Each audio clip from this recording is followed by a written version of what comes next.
Welcome to another installment of the APB recap. So without further ado, let's get straight to the hoopla, shall we? A lot of times, foreigners are confronted by Westerners who try to shove their values in the most unpleasant manner ever. A good example is Pikami, a VTuber who got bullied because she announced that she wanted to play Hogwarts Legacy. That drama is such a huge can of worms that I'm just gonna reserve that to a stream-exclusive hoopla. If you want to check out that drama, check it out on the APB show, episode 112, link down below, go subscribe. Oh, by the way, starting from that episode, I will have timestamps so you can skip to the hooplas that you want to see. There are definitely loads and loads of stream-exclusive hooplas that you definitely don't want to miss. Seriously, check it out, links down below. So let's talk about the funny attempts from the Westerners desperately trying to get a foot of other people's culture. The author of No Game No Life received a DM from a foreign reader saying, "There are people with dark skin in medieval and early modern Europe. Why is it not in your work?" Ladies and gentlemen, we have a classic case of people begging for diversity when they don't really deserve it. Seriously, all of you people begging for representation might as well just say, "Please, senpai, notice me," because that's exactly how you behave. First of all, this board is not in Europe. Were they furry ears or elves in medieval Europe? Wow, what do you say after that one? Brutal, savage, wrecked, absolutely taken down. Seriously, the more and more these Westerners come with ridiculous demands, the more and more they need to realize how pathetic their attempts are at changing the values of the foreigners. No, we will not notice you just because you are a member of a minority. You are not entitled to be represented for that very reason. And if you cannot handle that, you need to seek professional help. I am, however, very sure that you can handle clicking the like and subscribe button. Seriously, they really help this channel. Thank you very much. Oh man, here's another installment of Zoomers being bad at tech. Shame to all the Zoomers who can't find a disc reader for the Skrillex CD. They don't have disc readers on their laptops or disc readers on their PS5. They got the discless version, clearly. They can't even use their turntables. Yeah, turntables. I guess that can work? Seriously, for all of you Zoomers out there, USB disc readers, they exist. Some can even read Blu-ray discs. But here's a world-ending shocker for all of you guys. Zoomers are facing a tech shame because they don't know how to use printers and scanners. No, seriously, check this out. This is some genuine comedy gold. This person over here is baffled in why the photocopy machine is printing out blank pages. It turns out that he's been printing the whole thing upside down. I mean, seriously, it's kind of nuts how things being user-friendly actually leads to Zoomers being unable to use stuff that are not user-friendly, that are actually essential in everyday life. Which, sorry to say this to all the Zoomers out there, but there are loads and loads of stuff there that are not user-friendly, that are not going to hold your hands. So what are the Zoomers afraid of? Well, things like files, folders, scanners, printers, and using external hardwares. I guess the Zoomers can't comprehend that you can plug in a keyboard to a laptop and it would still work. One of the worst examples of Zoomer stupidity is when this guy bricked his laptop because his storage is getting more and more full. So his solution to the problem? Have his manager buy an entirely new laptop. Seriously, this is the equivalent of buying a new car because the fuel ran out. Turns out he kept on backing up everything inside the laptop to Dropbox. And every single time there's a notification from Dropbox, the guy didn't read it and just click OK, which leads into Dropbox creating clones and clones of his files and folders inside his laptop. So hold on a second, not only that Zoomers are unable to handle basic forms of technology, but they're also unable to handle basic reading comprehension as well. So they can't do tech, and they also cannot read. Guys, if you have storage issues on your PC, but you don't know which files are consuming your storage, Winderstat. Great app. Go download it. So remember 2 recaps ago when I talked about the censorship of the books by Roald Dahl, you know, the creator of Charlie and the Chocolate Factory and a lot of other classic books? I talked about that in another recap a while back. Check the end screen if you want a link there, or the link in the description if I remember to put it. Now, I did say last time that the books are not going to be censored after the backlash, and it's still true. Or at least to a certain extent. Some schools will still get the modernized version, which is absolutely stupid, and unfortunately the same can also be said to the ebook versions. If you're getting the ebook versions of these classic books, you're going to get the censored versions of the book rather than the uncensored version. That's right, if you're reading the ebook version, you're going to get the censored version of Roald Dahl's classic. Though it's not really that much of an issue to me because I do like myself some hard copies, and two, I also like to sail the seas. So I can definitely find myself a copy of these classic books on EPUB or PDF somewhere out there. Seriously, you guys should really consider doing that too, especially when loads and loads of these censorships happen and these original copies are being purged off all the way. A while back, we discussed the censorship of Fire Emblem Engage and the many things that were changed from the Japanese version and the English version. Rejoice to everyone who played the game through Yuzu or Ryujinx, because there is a mod that allows you to revert a lot of the dialogue changes into the original translation. That sounds freaking amazing, right? It's to be expected because a mod like this will eventually happen, but you know what isn't expected of the uncensored mod?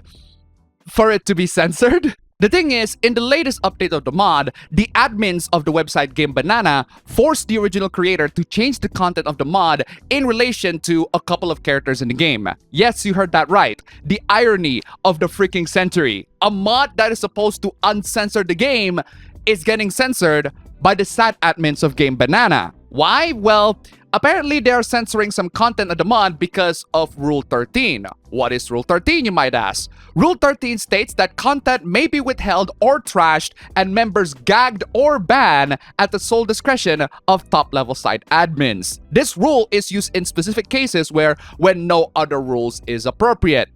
In other words, the admins can do whatever they like based on their own arbitrary standards and suffer no consequences for it. The romance that got reverted back to the original was the romance between Anna and John, two characters that are very childlike in appearance. As I said in my previous recaps, you still have to give these two characters a ring. While the English dialogues say that it's a promise ring, the characters' actions and the original Japanese dialogues say otherwise. So even if you revert it back to the original English, you are still giving a promise ring to a child, which is definitely not suspicious at all. I mean, I don't know about you, but if I care about children on the internet, it's better if you just remove the romance entirely rather than sugarcoat child predator behaviors. It's really bizarre that this mod is also banned in another site called Lovers Lab, a website that is known to host adult mods for Skyrim and Fallout. The reason is that the admins fear that the website is going to get shut down because they host content that allows child marriage, which is absolutely nuts coming from a website that allows bestiality. And if you're gonna talk about website that hosts 18+ content involving fictional children, there are many adult websites out there that have hosted so much worse content than merely changing the dialogues. If you look around, you should be able to find a decensored version of the uncensored mods that got censored by the admins. I can't believe that those words come out of my mouth, but here we are, living in current year where people are worried for any slight offense. So they decide to purge completely harmless content off of the public. I mean, I don't like having access to people's Discord servers just to get the mods that I want, but at this point, that seems to be the only possible solution for this stupid problem, even if I have to deal with annoying users spamming everyone all the time. While those two sites will not be able to host this mods, again, you can find the mod in any other websites completely uncensored. So their attempts in censoring this mod is kind of futile when you can just, get them elsewhere. There is a reason why the traditional nuclear family lifestyle is so sought after by more and more people, even in the modern times. Because it works. It really does. It creates a generally stable life for the whole family and a better world for everyone else. There are some people who don't like to have this and decide to go on their own way. Well, just saying, if you are gonna rebel against traditions, at least know where you are going. My bikini waxer said something that blew my mind this week. We were talking about feeling lost after turning 34 and why we felt that way. Then she said, we're the first generation of 30-somethings not building traditional families. There's no blueprint for us. We are paving the way. She's right, Ladies, and also gentlemen to a certain extent, if you don't like the system, if you don't like traditions, that's fine. There are many reasons to not like them and not want to adhere to them. At least have a better system in mind. At least carve an actual path that you guys can make your life better in the long run, rather than rebelling for the sake of rebelling, as in rebel without a cause. That phrase is famous for a reason, guys. A lot of DRMs for video games like Denuvo prevent pirates from being able to crack these games day one. At worst, Denuvo just makes the gaming performance really bad. But there is one thing that I can say for sure about Denuvo. At least it doesn't dox you. Gmod is a game that I still can't believe that there are people playing in current year. One of the mods for Gmod is apparently paid, and it's called Beatrun. The creator of Beatrun, named Bathe, is leaking IP addresses, countries, and Steam profiles from people who try to pirate the game and making it public. That's right, if you try to pirate this mod, this guy's gonna straight up dox you. I suppose it's one way to fight the pirates, but good lord, is doxing the pirates really that necessary? And who the hell plays Gmod in current year? Am I back to 2010 YouTube again? Back in the good old days when things are much more peaceful and less controversial? Back when terminally online people isn't a regular thing? I mean, it is a thing back then, but it isn't as regular as it is right now. But do you guys think that doxing the pirates is a necessary way to make them, feel shameful about their pirating behaviors? Let me know in the comments down below. Ladies and gentlemen, welcome back to the freaking 90s. Satanic video game allows players to activate blood altars and sacrifice friends to demons. Ooh, scary. Satanic subliminal message in video games are no longer hidden.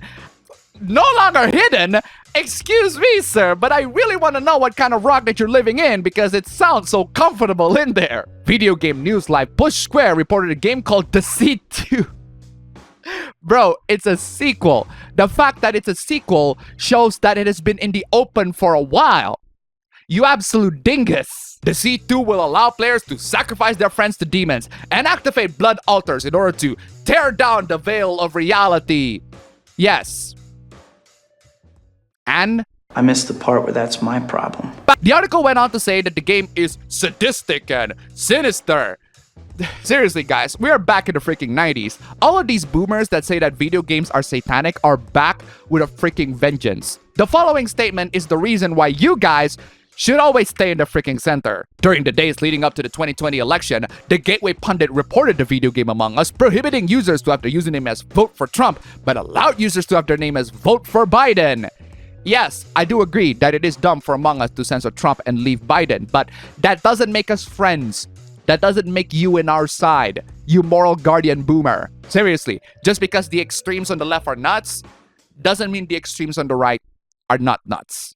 I gotta say, this is one incredibly hardcore move for an employee. So you have this employee on Reddit who is complaining to the OP that they cannot use Windows or even Mac laptops because of religious reasons. Now, it boggles my mind on what kind of religion prevents using Windows or Mac, but as I read it further, it turns out that this employee is a very loyal follower of Linux. That's right, this employee wants a Linux-based laptop, which is surprisingly not as nuts as you might think. Seriously, depending on the work that this employee does, I think this employee can totally get away with just using Linux as their computer. If your applications are browser-based, Linux already has browsers that you can use to browse the internet. For Office Works, you don't have to use Microsoft Office when you can have Google Suites online, or LibreOffice, or WPS Office offline. If you want graphic design, Inkscape and GIMP are so good, I actually prefer using them over Adobe Illustrator or Photoshop. Canva also still works because it's browser-based. If you want to communicate,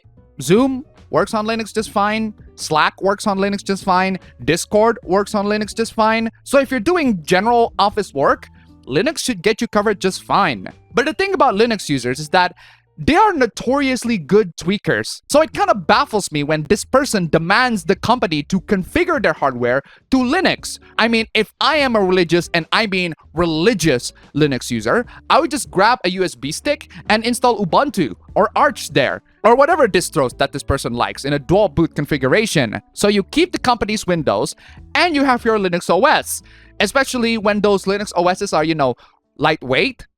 Win-win. And yet the company asked her to follow the corporate policy, which is to use Windows, and unfortunately management is on board. Well, there needs to be more context in which field that this corporation is working on, because depending on the field, these employees can actually work just fine with all the three OS. I mean, my office has people using Windows and Mac. Heck, I have a Windows and Mac laptop. So considering that Linux is capable of doing almost everything that Windows and Mac OS can do, It's totally possible for people to be productive with any of these 3 operating systems, and for all of them to live in harmony. Or at least until the Fire Nation attacks. One of the worst habits that a lot of geeks and nerds adopt for some reason is their refusal to bathe. And this has become a huge issue that even famous artists have to step in. Rie Takahashi, the popular voice actress and singer, requests her fans to bathe before her concert. Yes, that is an actual request. She even provided freaking guides in how to do that. The fact that a freaking voice actress had to teach the otaku some basic human skill just absolutely exemplifies a huge issue within the community, and how every single one of y'all need to wash your ass. But hey, if there's one thing I can say about showering is that you don't even need to use soap all the time. Turns out, water is just enough to remove all the dirts and grimes off of your body without removing all the essential oils that your body needs that are gonna be washed off by the soap. And you don't even need to shower every day. 3 to 4 times a week is just enough. Seriously, guys, basic hygiene is not a ridiculous request, and yet here we are requesting even the most basic stuff so that other people's lives are more comfortable. If you decide to become a menace to society for not doing this simple and basic task, maybe you deserve to be put in a government depopulation list. And that is all for the recap today, guys. If you like this video, go ahead, give it a like, and click the subscribe button down below. And if you want to support me even further, you can check out any of the links down below where you can drop in just $1 and join yourself among these awesome people. Seriously, thank you so much, guys, for donating just $1. You guys are fantastic. Just $1, guys, seriously, and you'll see your names among these awesome people. That's how much I thank you, guys. Thank you so much, and I'll see you all next time.